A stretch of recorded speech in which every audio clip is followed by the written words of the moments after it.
Carbon is the most vital element for living things because all living organisms are constructed from compounds of carbon.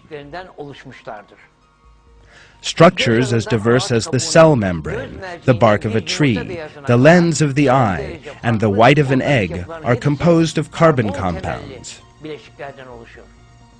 Carbon, combined with hydrogen, oxygen, and nitrogen in many different quantities and geometric arrangements, results in approximately 1.7 million compounds. One of the most significant properties of carbon is its ability to form chains very easily by lining carbon atoms up one after another. Some carbon compounds molecules consist of just a few atoms.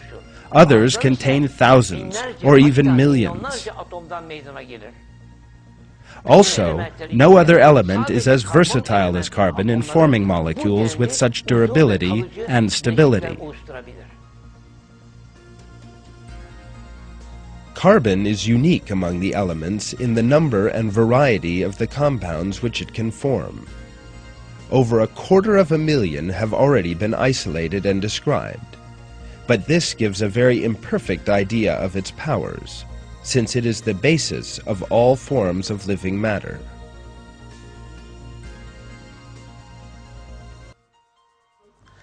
Science today is still unable to fully understand the capacity of the carbon atom.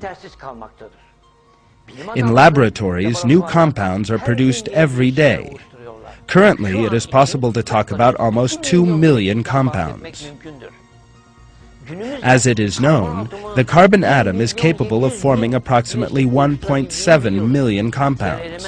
While the other elements can form a total of 300,000 compounds, carbon, in an extraordinary manner, is able to form 1.7 million just on its own. In conclusion, the carbon atoms form 85% of all known compounds. The question of how the carbon atom first came into existence leads us to another miracle.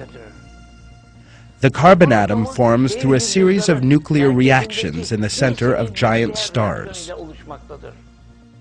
However, these reactions have such delicate physical balances that despite being a materialist himself, even the renowned British astronomer Fred Hoyle, who discovered this, was unable to refrain from saying that a super-intellect had intervened in physics.